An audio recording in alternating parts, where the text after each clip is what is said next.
EMI படத்திற்கு audio and ட்ரெய்லரிங் launching உரை தந்திருக்கும் எமது சிறு பலர்களாக திரையுலக நாயகன்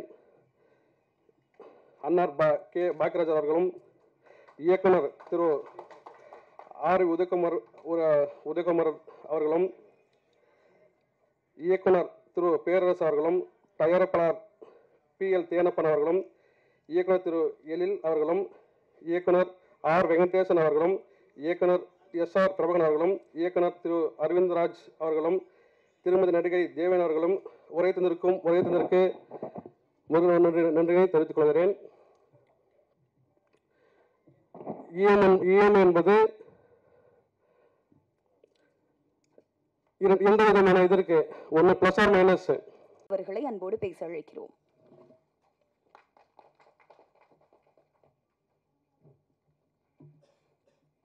எல்லாருக்கும் வணக்கம். ஸோ இஎம்ஐ படம் பற்றி சொல்லணுன்னா வந்துட்டு ஒரு அழகான ஒரு கிருஷ்ணகிரியில் தான் ஃபுல்லாக நாங்கள் ஷூட் பண்ணியிருந்தோம். ஸோ கொரியோகிராஃபர் சார் சொன்ன மாதிரி இஎம்ஐ வந்து நிறைய பேர் அதோட பாசிட்டிவ்ஸும் அனுபவிச்சிருப்பீங்க, நெகட்டிவ்ஸும் அனுபவிச்சிருப்பீங்க.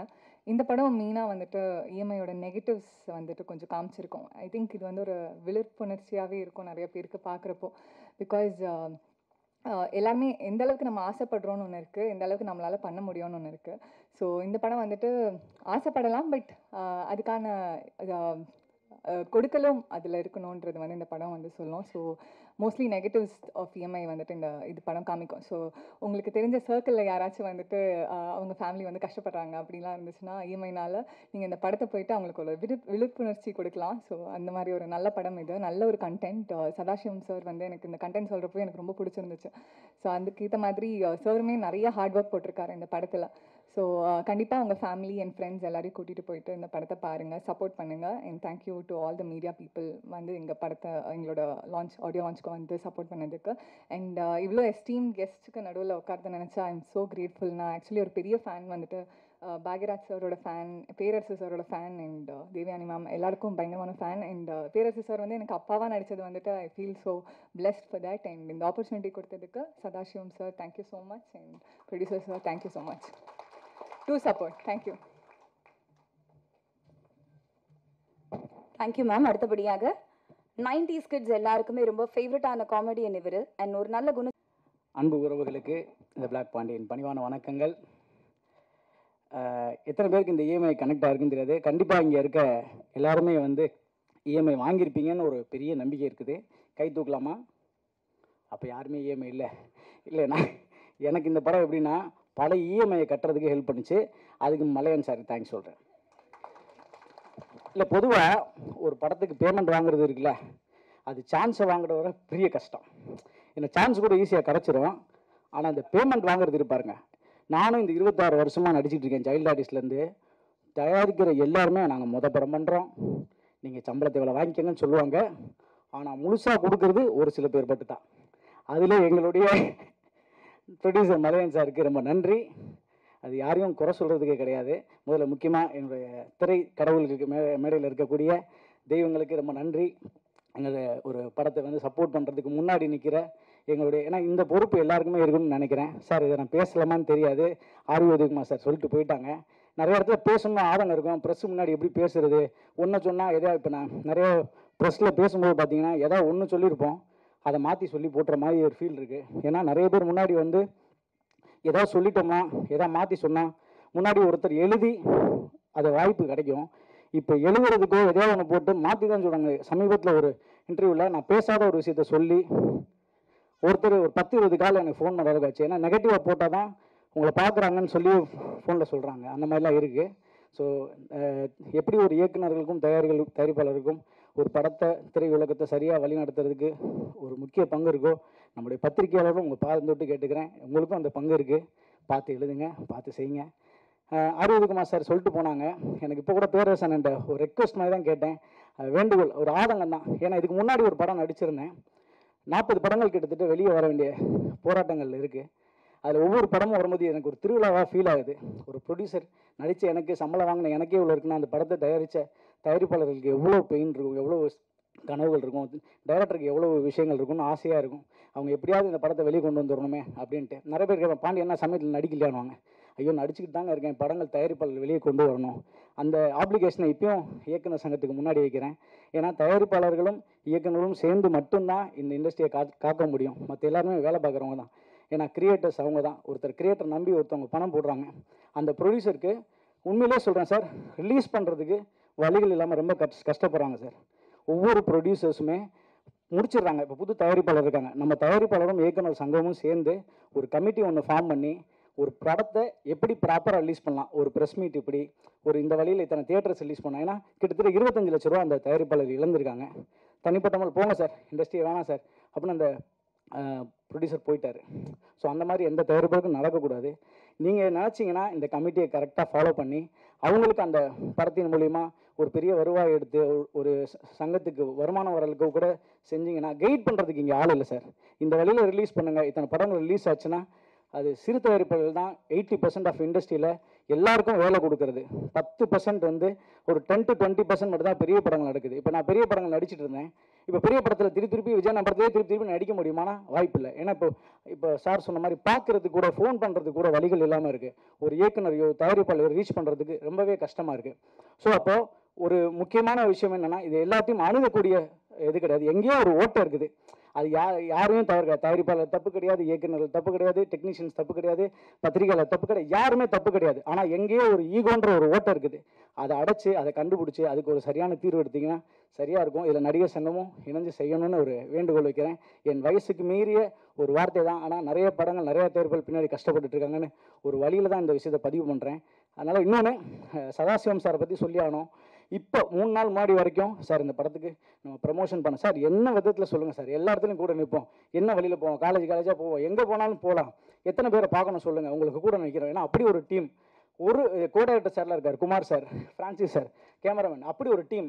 ஒரு பிளானிங் வந்து அப்படி ஒரு இதில் மிஸ் ஆனதே கிடையாது. அப்படிப்பட்ட டீம் இந்த படத்தில். இப்போ ப்ரொடியூசர் வெளியே கூட சொன்னார், சார் இந்த படம் சக்ஸஸ் ஆகட்டும் சார், வரிசையாக 10 ப்ரொடியூசரை நான் உள்ளே கொண்டு வரேன் சார் சொன்னார். அப்படிப்பட்ட ப்ரொடியூசர் ஜெயிக்கணும் அப்படின்ற ஆதங்கத்தோடு தான் பேசுகிறேன். அதில் யாரும் தவறாக எடுத்துக்காங்க, மன்னிச்சுக்கோங்க. நம்மளுடைய சதாசிவம் சாரை பற்றி சொல்லி ஆகணும். நான் ஆட்டோகிராஃப் படத்தில் சேரன் சாருடைய சின்ன வயசு ஃப்ரெண்டாக நடிச்சிருப்பேன். அந்த படத்தில் வந்து சேரன் சார் வந்து மிகப்பெரிய கஷ்டப்பட்டார். அவர் மாதிரி ஒரு திரைக்கலைஞர் கஷ்டப்பட்டு தான் நான் பார்த்து சொல்கிறேன். அப்போது ஷூட்டிங் அடிச்சுட்டே இருப்போம், திடீர்னு ஒரு கடங்காரங்க வருவாங்க, ஷூட்டிங் பேக்கப் ஆகிடும். மனசு ரொம்ப கஷ்டமாக இருக்கும், ஐயோ ஷூட்டிங் வந்துட்டோம். ஏன்னா எல்லாருமே சாப்பிடுவாங்க. திடீர்னு பார்த்தா ஒரு ஃபோன் வரும், எல்லாம் கிளம்புங்க ரூமுக்கு. திடீர்னு வாடகை கொடுக்க முடியாது. எல்லாம் ஒவ்வொரு அசிங்கங்களையும் பட்டு அவர் சேரன் நான் பார்ப்பேன், அண்ணன் என்னென்னு சொல்லும்போது, இல்லைடா பார்த்துக்கலாம்டா, இதெல்லாம் கடந்து போகணுண்டான்னு சொல்லிட்டே இருப்பார். அப்படி ஒரு சேரண்ணன் ஆட்டோகிராஃப்ன்ற ஒரு படம், அந்த படம் வெற்றி அடைஞ்சு எப்பேற்பட்ட ஒரு வெற்றி அந்த இயக்குனருக்கு கிடச்சின்னு அந்த சினிமா யாரையும் கைவிடாதுன்றது பெரிய நம்பிக்கையை கொண்ட ஒரு இடம் தான் அந்த ஆட்டோகிராஃபுடைய வெற்றி. அதே சேரண்ணன் வெற்றி அடைஞ்சதுக்கப்புறம் அந்த ஒரு விஷயமும் பார்க்கும் பொழுது அவருடைய வளர்ச்சியில் ரொம்ப சந்தோஷப்பட்டேன். அது மாதிரி நடிச்சுக்கிட்டே இருக்கும். ஆதவன் சொன்னார், இந்த மாதிரி நடிச்சுக்கிட்டே இருக்கும்போது திடீர்னு ஃபினான்ஸ் போகிறேன். ஏன்னா ப்ரொடியூசர் சொல்லலாம், ப்ரொடியூசரும் அவரும் ஃப்ரெண்ட்ஸு. அவர் சொன்னார், யாரோ ஒருத்தனை போய் நான் ஹீரோ ஆக்குறதுக்கு என் நண்பன் நீ ஆவிடா, அந்த காசு வந்தாலும் சரி வரலாலும் சரின்னு சொல்லிட்டு அவருக்கு ஒரு பெரிய ஹோப் கொடுத்த ஒரு ப்ரொடியூசருக்கு தயவுசெய்து ஒரு கைத்தட்டு. ஏன்னா பணத்தை தாண்டி அவங்களுடைய கிரியேட்டிவிட்டிக்காக அவர் செஞ்ச இந்த ஒரு மிகப்பெரிய ஒரு முன்னெடுத்தல் இத்தனை பேரை வாழ வச்சிருக்கு. இங்கே உழைச்சி அத்தனை பேருக்கும் இஎம்ஐ கட்டுறதுக்கு கண்டிப்பாக யூஸ்ஃபுல்லாக இருந்திருக்கும். ஸோ இன்னொன்று என்னென்னா, முக்கியமாக என்னுடைய ஆதவன் ஐயாவை பற்றி சொல்லி ஆகணும். ஆதவன் ஐயா வந்து நாட்டிலே இருக்கிறது இல்லை. நாட்டில் இருந்தால் தானே ஷூட்டிங் கூப்பிடுவாங்க. இவர் எப்போ பார்த்தாலும் யூஎஸ் போயிடுறாரு. உண்மையை சொல்லுங்கள், யூஎஸ் தானே போகிறீங்க, யூஎஸில் போயிட்டு நல்லா சம்பாதிக்கிறாரு. எனக்கு பாருங்க, இப்போ கேட்கும் கூட என்னை கூப்பிடுறாங்க, வருஷத்துக்கு ஒரு படம் தான் பண்ணுவேன்னு சொல்லிட்டு போயிட்டாரு. மரமும் வாய்ப்பு கொடுக்காதீங்கன்னு சொல்லிட்டாரு. ஐயா இருக்க இப்போ எங்களை மட்டும் செய்றீங்க வச்சு, அதனால் இது சொல்லிட்டு போயிட்டாரு. ஆனால் உண்மையிலேயே அவர் பாதி நேரம் யூஎஸில் தான் இருக்காரு. நான் தான் சொன்னேன், அடுத்த வாட்டி எங்களையும் கூப்பிட்டு போங்க, நான் பாடுவேன், டான்ஸ் ஆடுவேன், நல்லா ஏதாவது பண்ணுவேன், ஜிம்மிக்கு பண்ணேன், நான் நடிக்கிறதுக்கு நான் என்னென்ன செய்யலாம் நீங்கள் சொல்லுங்கள் அப்படின்னு சொல்லிட்டு அவர்கிட்ட சொல்லியிருக்கேன். அது ஐயா யூஎஸ் போங்க, கூப்பிட்டு போங்க, ரொம்ப சந்தோஷம். பெரியவர்கள் எல்லாரும் வயசில் மீதுனா எல்லாருமே இருக்கீங்க. இது வந்து ஒரு முழுக்க ஒரு மனக்குமுறர்கள் தான். நிறைய தயாரிப்பாளர்களை வாழ வைக்கிறதுக்கு நாங்கள் பிளாக் பாண்டி போய் நின்று ஒரு விஷயம் செய்ய முடியாது. இங்கே இருக்க திரை ஜாம்பவான்கள் A Venkatesh sir, Prabhakaran sir, Bhagyaraj sir, பேரரசண்ணன், தேவானி மேம் எல்லாருமே சேர்ந்து ஏதாவது ஒரு பெரியவங்க இருக்கீங்க, எங்களுக்கு முன்னாடி இருக்கக்கூடியவங்க இருக்கீங்க, ஏதாவது ஒரு வழி செய்யுங்க, நல்லபடியாக இருக்கட்டும். இந்த படம் நல்ல வெற்றி அடையணும், பெரிய லெவலில் வெற்றி அடையணும். எங்கள் ப்ரொடியூசருக்கு நிறைய காசை இந்த இயற்கையும் இறை சக்தியும் கொடுக்கணும்னு நான் கேட்டுக்கிறேன். தொடர்ந்து நீங்கள் படம் பண்ணணும் சார். அதில் எல்லாரும் எங்களை மாதிரி கலைஞர் எல்லாருக்கும் வாய்ப்பு கொடுங்க, இயக்குநர்களை உருவாக்குங்க. இன்னொரு விஷயம் சொல்லணும்னு நினச்சேன், லைக்கா இன்றைக்கி மூடப்பட்டதுன்னு 2 நாள் முன்னாடி ஃபீல் ஆச்சு. ஐயோ இவ்வளோ பெரிய நிறுவனம் மூடிட்டாங்கன்னு. சார் அவங்க ஒரு 20-30 படம் பண்ணியிருப்பாங்க. ஆனால் அந்த காசுக்கு ஒரு 500 டைரக்டர் இந்த படத்தில் உருவாக்கி விட்டுருக்கலாமே சார். 500 படத்தில் 400 படம் ஹிட் ஆயிருந்தாலும் இந்த கம்பெனி இன்னும் வேர்ல்டு ஃபுல்லாக பேசப்பட்டிருக்குமேன்னு சொல்லி ஆசை வந்துச்சு. ஆனால் அது பேச முடியாது. தயவுசெய்து என்னை மன்னிச்சிருங்க, ஏதாவது தவறாக பேசியிருந்தா. ரொம்ப நன்றி நன்றி நன்றி, வாய்ப்புக்கு நன்றி. Thank you sir. அடுத்தபடியாக தமிழ். எல்லாருக்கும் வணக்கம். 2013லேருந்து டைரக்டரும் நானும் ஃபஸ்ட்டு ஒரு படம் பண்ணோம். அதுக்கப்புறம் இப்போ மறுபடியும் ஒரு 13-14 வருஷம் கழித்து மறுபடியும் சேர்ந்து பண்ணியிருக்கோம். ஒரு 10 வருஷமாக ஆல்மோஸ்ட் படமே இல்லை. மறுபடியும் கூப்பிட்டு என்னை பண்ணதுக்கு ரொம்ப தேங்க்யூ. அது மலையன் சாரும் ரொம்ப சப்போர்ட்டிவாக இருந்து எனக்கு எல்லாமே நல்லா செஞ்சு கொடுத்தாரு. அவருக்கும் ரொம்ப தேங்க்யூ.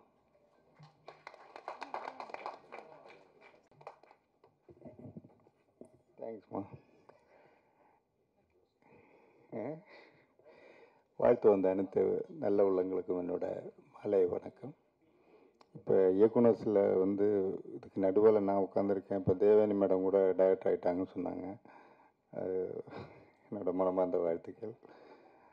நிச்சயமாக பாக்கியராஜ் சாரும், எஸ்ஆர் பிரபாகர், பேரரசு, ஏ வெங்கடேஷ் சார், இவங்கெல்லாம் இருக்கிற மேடையில் அரவிந்தரன் சார், இவங்கெல்லாம் இருக்கிற மேடையில் என்னையும் கூப்பிட்டதில் எனக்கு ரொம்ப சந்தோஷம். என்னை வந்து டைரக்டர் சதாசிவன் தான் கூப்பிட்டாரு, பேரரசு கூப்பிடல. எனக்கு அப்படியெல்லாம் ஒன்றும் இல்லை. என்னை மதித்து யார் கூப்பிட்டாலும் டெஃபினட்டாக ஃப்ரீயாக இருந்தேன்னா போயிடுவேன். அது ஒரு சின்ன படம்னா டெஃபினட்டாக அங்கே ஆளாக அந்த டைமுக்கு வந்து நிற்பேன். இது எனக்கு என்ன ஒன்றுமே இல்லை, சும்மா ஆஃபீஸில் உட்காந்து டிவி பார்த்துட்டு இருக்கிறதுக்கு இங்கே வந்து ஒரு 4 பேருக்கு உதவியாக இருந்தால் யூஸாமிங்கிற ஒரு எண்ணத்தில் தான் வந்து என்னால் முடிஞ்சது ஏதாவது ஹெல்ப் பண்ண முடியும்னு சொன்னேன். இப்போ உதயகுமார் சார் சொன்ன மாதிரி படங்கள் எடுக்கிறதுக்கு ப்ரொடியூசர்ஸ் இல்லை அப்படிங்கிற சொன்னதில் இல்லை, நாங்கள்லாம் ரெடியாக தான் இருக்கோம். ஏன்னா எல்லா நடிகருமே இப்போ வந்து அவங்க சொந்த படம், அவங்க மாமா மச்சான், அவங்க சித்தி பையன் இப்படியே படம் எடுத்துக்கிட்டு நாங்கள்லாம் என்ன வேலையை பார்க்குறது. இப்போ என் நிலமை வந்து நடிகராக இல்லை தயாரிப்பாளராக என்னென்னே தெரில. ஆனால் எனக்கு சுட்டுப்பட்டால் இது தவிர வேறு எதுவுமே தெரியாது. அதனால் சினிமாவில் நம்ம உண்மையாக இருந்ததுனால ஏதோ விதத்தில் ஏதோ இந்த இயக்குனர்ஸ் எல்லாம் சேர்ந்து என்னை நடிக்க கூப்பிட்டு சொல்லி கொடுத்து ஏதோ கொஞ்சம் அங்கே ஏதோ நடிச்சுட்டு இருக்கேன் ஏதோ படங்களில்.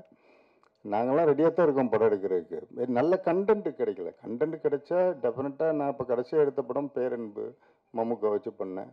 அதுக்கப்புறம் ஒரு நல்ல ஒரு செட்டப் கிடைக்கல. இப்போ நான் எடுத்த எல்லா படமுமே எங்கள் ஆஃபீஸ் தேடி வந்த ப்ராஜெக்ட் தான். நான் எதுவும் எந்த நடிகர் வீட்டில் போய் நின்று கேரவானுக்கு வெளில நின்று டேட்டு வாங்கியெல்லாம் படம்லாம் பண்ணல. நல்ல கண்டென்ட் இருந்தால் படம் பண்ணுறதுக்கு ரெடியாக தான் இருக்கும். ஆனால் எங்கே நல்ல கண்டென்ட் கிடைக்க மாட்டேங்குது. இப்போ அவர் சொன்னார் பேசில் ஜோசப், அது பொன்மான்னு ஒரு படம் முந்தானத்து ரிலீஸ் ஆச்சு ஓடிடியில். அது ஒரு சின்ன லைனை கரெக்டாக பண்ணுறாங்க. அது மாதிரி தமிழில் வந்துன்னு தான் இருக்குது, நான் இல்லைன்னு சொல்ல. இப்போ ட்ராகன் மாதிரியும் இப்போ லவ் டுடே பண்ணார் அந்த பிரதீப் ரங்கநாத், அதே மாதிரி தான் இந்த சதாசிவம் இந்த படத்தில் பண்ணியிருக்காரு. ஐ திங்க் டைரக்டர் கம் ஹீரோவாக பண்ணியிருக்காரு. நிச்சயமாக இந்த ப்ரொடியூசருக்கும் என்னோடய மனமார்ந்த வாழ்த்துக்கள். இது மாதிரி நிறைய இயக்குநர்களை இன்ட்ரடியூஸ் பண்ணி அவரே ஹீரோவாக்கி நிறைய பேருக்கு வாய்ப்பு கொடுக்கணும் என்று எல்லாமே இறைவனை வேண்டி விடைபெறுகிறேன். நன்றி, வணக்கம்.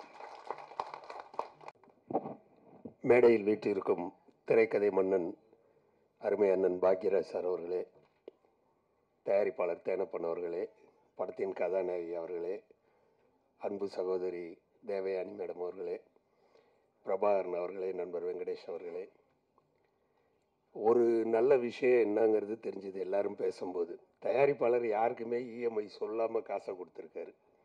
எல்லாரும் வாங்கிட்டாங்க. யாருக்குமே அவர் இஎம்ஐ சொல்ல அடுத்த மாதம் வந்து வாங்கிக்கங்க, ரிலீஸ் ஆனோன்னு வாங்கிக்கங்கன்னு. அப்படிப்பட்ட தயாரிப்பாளர் திரைத்துறைக்கு வந்திருக்கிறார். உங்களை வரவேற்கின்றோம். ஏன்னா எல்லாரும் பேசும்போது வந்து தயாரிப்பாளரை பற்றி ரொம்ப பெருமையாக சொன்னாங்க. அது உண்மையிலே சந்தோஷமாக இருந்தது. இந்த படத்தில் தொழில்நுட்ப கலைஞர்கள் அனைவரும் ரொம்ப அருமையாக ஒர்க் பண்ணியிருந்தாங்க. அதாவது படத்தினுடைய இசையும் சரி, பாடல்களும் சரி. எங்கள் பேரரசு சார் ஒரு பாடல் எழுதியிருக்காரு அப்படின்னாங்க. நான் பேரரசு சார் கூப்பிட்டு தான் வந்திருக்கேன். இந்த படத்தின் இயக்குனர் அவர் வந்து இது முதல் படம்னு தெரியாத அளவுக்கு நடிப்புலையும் ரொம்ப அற்புதமாக வந்து பண்ணியிருக்கீங்க. அதனால் உங்களுக்கு எங்கேயோ ஒரு ரூட் இருக்குது. ஒன்று நடிகனாயிடலாம், இல்லை இயக்குனராயிடலாம். 2 ரூட் உங்களுக்கு இருக்குது. அதே மாதிரி வந்து ஆதவன் அவர்கள் வருஷம் ஒரு படம் அப்படின்னு சொல்கிறாரு. நானே 2-3 படத்தில் பார்த்த மாதிரி தெரியுது. பாண்டி தான் அதுக்கு பதில் சொல்லணும். படத்தின் ஒளிப்பதிவு ரொம்ப நேர்த்தியாக பண்ணியிருந்தார் நண்பர். ரொம்ப அருமையாக பிடிச்சிருந்தது. ஏன்னா ஒளிப்பதிவு யாரோ பேசும்போது கரெக்டாக சொன்னாங்க. அதை ஒரு ஷாட்டுங்கிறது வந்து நமக்கு துண்டு துண்டாக அழகாக தெரிஞ்சுது படம் பார்க்கும்போது. பிரபாகரன் சார் சொன்னது அருமையாக சொன்னாங்க. அதை ஏன்னா எங்கேயாவது ஒரு இடத்துல கேமரா இழுத்துடுச்சுன்னா இது பண்ணால் நம்ம எடிட்டிங்கில் அப்படி மேனேஜ் பண்ணி அப்படி ஒரு கட் பண்ணுவோம். அது நமக்கு பார்க்கும்போது தெரிஞ்சிடும், ஆடியன்ஸுக்கு புரியுதோ இல்லையோ. பட் இந்த படத்தில் அந்த மாதிரி எதுவும் இல்லாமல் ரொம்ப அற்புதமான ஒரு நேர்த்தியான ஒரு ஒளிப்பதிவு. பாடல்கள் எல்லாமே வந்து ரொம்ப சூப்பராக பண்ணியிருந்தார் இசையமைப்பாளர்.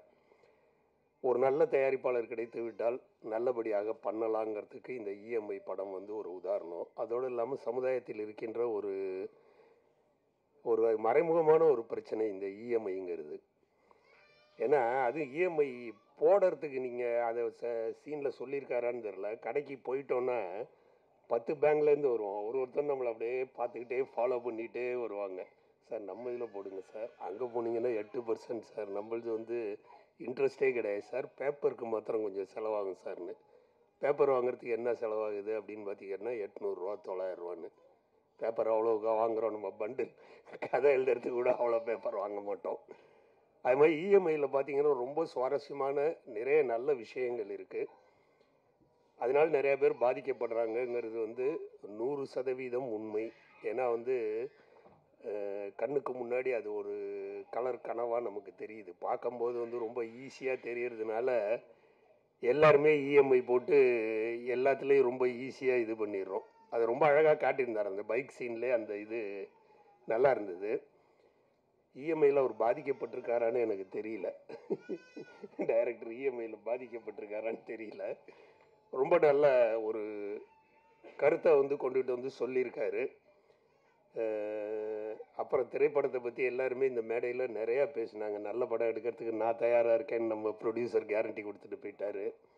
நல்ல கதை இல்லை அப்படின்னு உதயகுமார் சார் சொல்லிட்டு போயிட்டாரு. நல்ல கதையை நீங்கள் தேர்ந்தெடுக்கலைன்னு. ஆனால் இன்றைக்கு வந்து கொண்டிருக்கும் படங்களை பார்த்தால் சிறிய படம் பெரிய படம் என்பது பட்ஜெட்டை வைத்து நிர்ணயிக்கப்படவில்லை என்பது தெளிவாக தெரிகின்றது. ஏனென்றால் பட்ஜெட்டே இல்லாமல் பண்ண சின்ன படங்கள்லாம் மிகப்பெரிய வெற்றி படங்களாக அமைஞ்சிருக்கு. அதனால் பட்ஜெட்டை வச்சு பெரிய படம் சின்ன படங்கிறது கிடையாது. நான் எப்போயுமே சொல்லுவேன், கமர்ஷியல் படம் ஆர்ட் படம்னு சொல்லும்போது நல்ல படம் அப்படிங்கிறத மட்டும் சொல்லுங்கள். படம் நல்ல படம், அதுதான் இந்த படம். நல்ல படம் தான். இஎம்ஐ நல்லா பண்ணியிருக்காரு. ஆனால் நம்ம இதை தவிர்க்க முடியாது. என்னென்னா போன மாதம் மட்டும் நல்ல பத்திரிகை நண்பர்களுக்கு நன்றாக தெரியும், ஏறக்குறைய 32 படம் ரிலீஸ் ஆகிருக்குது. அதாவது மாதத்தின் எண்ணிக்கையை விட படத்தின் எண்ணிக்கை அதிகமாக இருக்குது. டெய்லி ஒரு படம் பார்த்தா கூட 2 படம் நம்ம பார்க்காம மிஸ் பண்ண வேண்டி இருக்குது. அந்த அளவுக்கு படங்கள் வந்துட்டு இருக்குது. இதற்கு நிச்சயமாக வந்து ஏதோ ஒரு வகையில் எல்லோரும் சேர்ந்து அதற்கு தீர்வு காண வேண்டிய கட்டாய சூழ்நிலையில் தான் சினிமா இன்று இருந்து கொண்டிருக்கிறது. ஆனால் சினிமாவுக்கு வர்றவங்க யாரையும் நம்ம வராதுன்னு சொல்லி தடுக்க முடியாது. இதுக்கு எப்படி தீர்வு காண போகிறோங்கிறது தெரியல. மக்கள் ஆனால் தெளிவான தீர்வை கொடுத்துக்கிட்டு இருக்காங்க. நல்ல படமாக இருந்தால் அவங்க எந்த படத்தையுமே பார்க்குறாங்க, நல்ல படம் இல்லைன்னா பார்க்கறது இல்லை. அதனால் நீங்கள் நல்ல படம் பண்ணியிருக்கீங்க. நிச்சயமாக இந்த தொழில்நுட்ப கலைஞர்கள் அனைவருக்கும் நல்ல எதிர்காலம் இருக்கின்றது. உங்கள் படத்தை சரியான விளம்பரத்தோடு விளம்பர யுக்திகளை பயன்படுத்துங்க. பத்திரிகை நண்பர்கள் இங்கே எல்லாருமே வந்திருக்காங்க. நிச்சயமாக அவங்க வந்து உங்களுக்கு உறுதுணையாக இருப்பார்கள். என்ன பண்ணுவீங்களோ தெரியாது, விளம்பரத்தில் வித்தியாசப்படுத்தி படத்தை அருமையாக தியேட்டருக்கு கொண்டுட்டு வாங்க. நிச்சயமாக இது ஒரு வெற்றி படம் அமையும். வாழ்த்துக்கள். நன்றி. அழைப்பை ஏற்று வந்திருக்கும் ப்ரெஸ் மீடியா யூடியூப் சேனல் நண்பர்கள் அனைவருக்கும் வணக்கம்.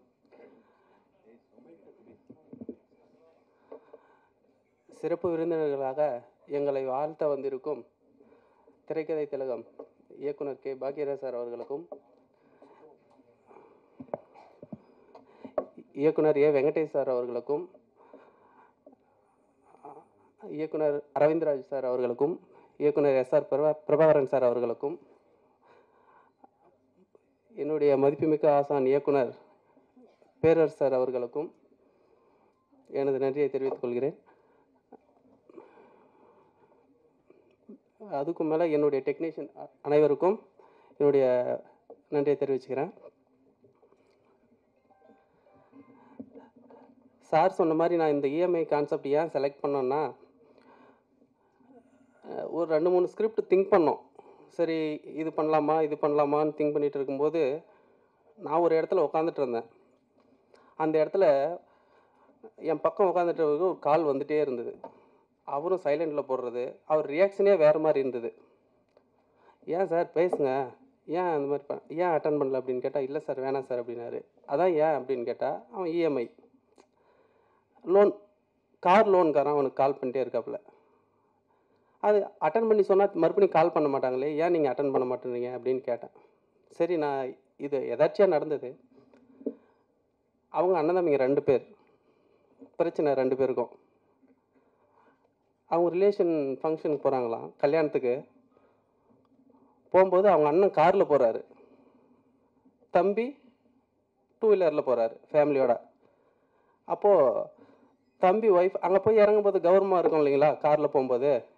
அப்போது தம்பி ஒய்ஃப் கேட்குறாங்க அவங்க ஹஸ்பண்ட்கிட்ட, எனக்கும் இந்த மாதிரி கண்டிப்பாக கார் எடுத்தாகணும், இல்லைன்னா நான் அவங்க கூட எங்கேயும் வரமாட்டேன் அப்படின்னு சொல்லி. சரி இப்போ தான் இஎம்ஐயில் கிடைக்குது எடுத்துடலாம் அப்படின்னு சொல்லிட்டு அவரும் கார் எடுத்துகிட்ருக்காரு. கார் எடுத்து ஒரு கொஞ்ச நாள் கரெக்டாக இஎம்ஐ போயிட்டுருக்கு. இவரும் முடிஞ்ச வரலையும் கட்டிகிட்ருக்காரு. சார் சொன்ன மாதிரி இப்போ 40,000 வாங்கினா அதுக்குள்ளே தான் நம்ம கட்டி ஆகணும், அதுக்கு மேலே போனால் கஷ்டம், சமாளிக்க முடியாது. இவரும் முடிஞ்ச வரலையும் சமாளித்து பார்த்துருக்காரு, அதுக்கப்புறம் முடியல. அதுக்கப்புறம் 3 மாதம் கழித்து தான் இந்த கால் டார்ச்சர் ஆரம்பிச்சிருக்கு.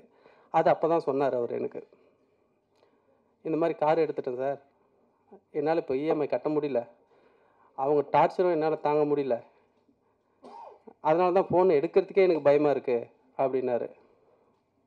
இதுக்கு சூரிட்டி போட்டோம் அவனுடைய ஃப்ரெண்டு. இவர் ஃபோன் எடுக்கலைன்னா அது சூரிட்டி போட்டவனுக்கு கால் போகும், அவனுக்கு ஒரு பக்கம் டார்ச்சர். அப்போ இதை எப்படி ஃபேஸ் பண்ணுறது? அவங்க ஒன்லி கார் சீஸ் பண்ணி போயிடணும், காரை விட்டுறணும். எடுத்துகிட்டு போயிட்டாலையும் அது சும்மா விடுறதில்ல. 1 வருஷம் 2 வருஷம் கழித்து மறுபடியும் இப்போ நோட்டீஸ் அனுப்புவாங்க, என்னென்னு உன் கார் இவ்வளோ ரேட்டுக்கு போயிடுச்சு, இவ்வளோ அமௌண்ட் நீ கட்டணும், அது கட்டி ஆகணும் அப்படின்னு சொல்லி. இது நடக்கிறது. இது அதுக்கப்புறம் நான் விசாரிச்சது. இது கான்செப்ட் நான் திங்க் பண்ணதுக்கு காரணம் அந்த ஃபேமிலி. ஓகே, அப்போ இப்போ இருக்கிற ஆடியன்ஸு வந்து இஎம்ஐயில் கண்டிப்பாக 90% பாதிக்கப்பட்டிருப்பாங்க. அப்போ இந்த கான்செப்ட் அப்படின்னா கண்டிப்பாக நம்ம வந்து ஜெயிக்கலாம், வெளியில் தெரியலாம் அப்படின்னு சொல்லி திங்க் பண்ணி தான் சரி இஎம்ஐ அப்படின்னு சொல்லிட்டு ஆரம்பித்தோம். எல்லாம் முடிஞ்சோடனே சார் பேரரசு சார்கிட்ட தான் சொன்னேன்.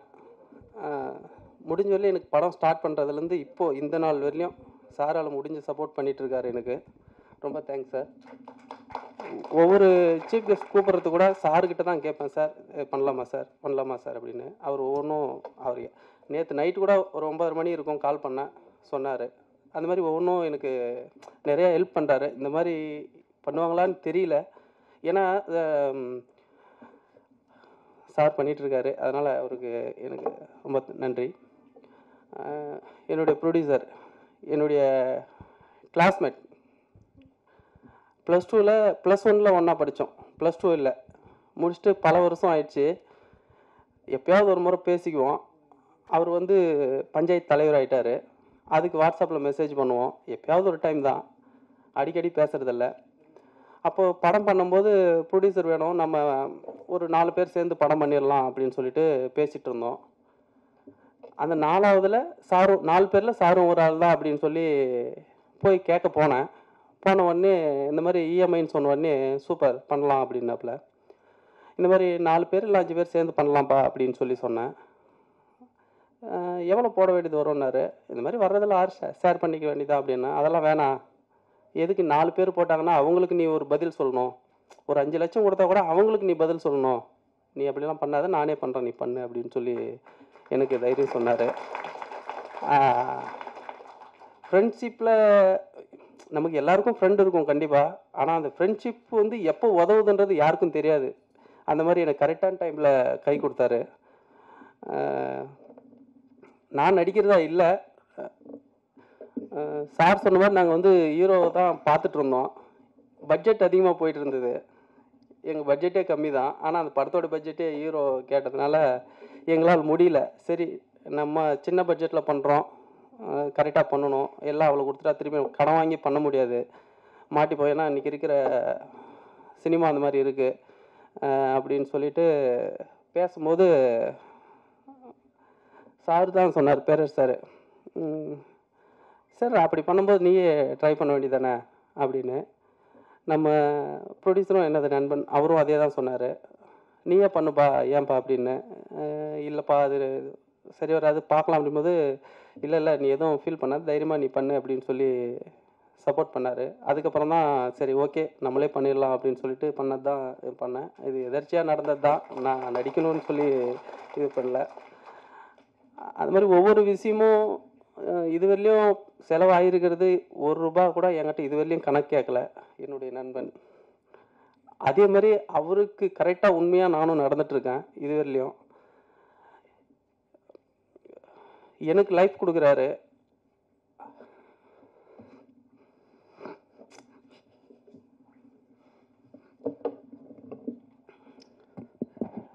கண்டிப்பாக இது ஒரு சக்ஸஸ் அவர் கொடுத்துடணும்.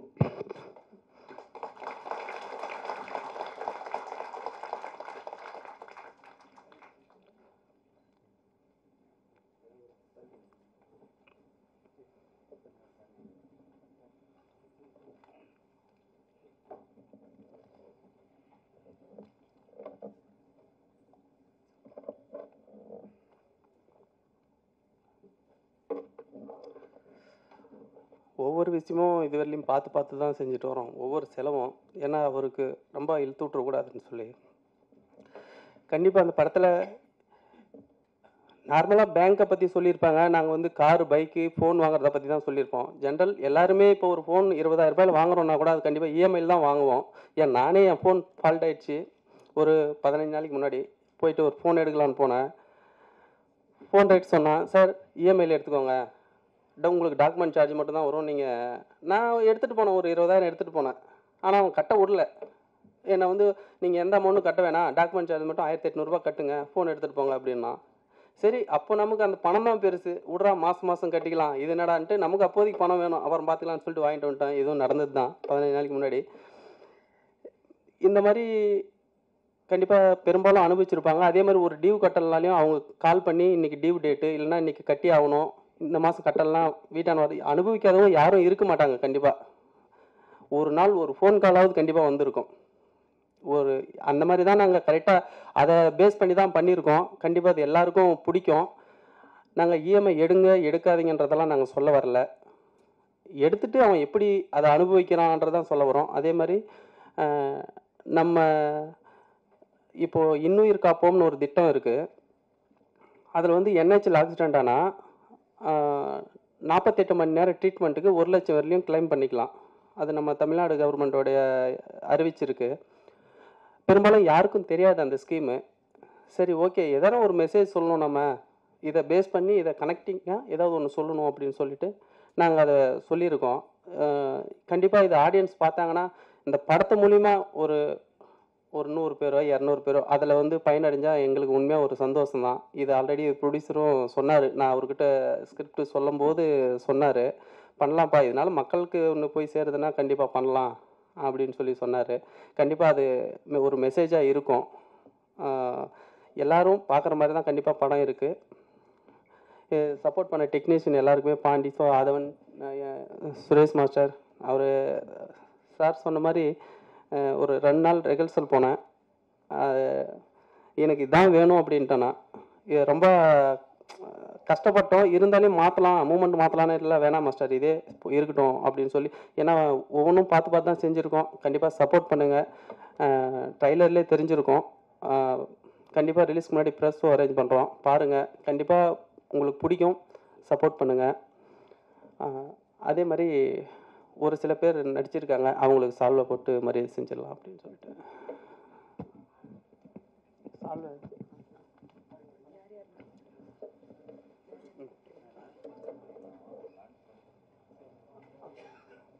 சும்மா ஒரே 5 பேர் 3 பேர்.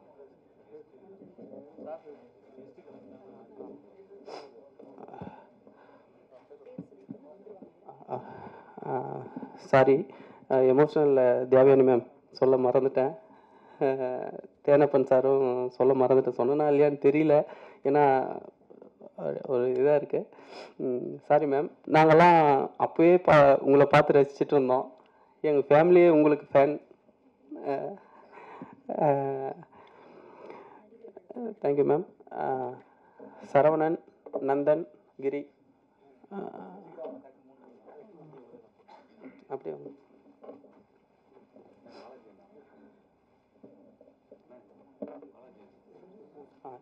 சொல்கிறேன் இருங்க சொல்கிறேன் இருக்கு சார்.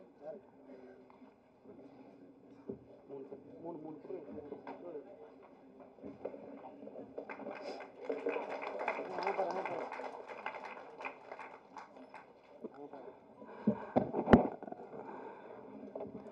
படத்துக்கு கரெக்டாக நாங்கள் பட்ஜெட் கொடுத்த மாதிரி எங்களுக்கு பிளான் பண்ணி எல்லாம் முடிச்சு கொடுத்த ப்ரொடக்ஷன் மேனேஜர் பாலாஜி அவர்களுக்கு மாதிரி.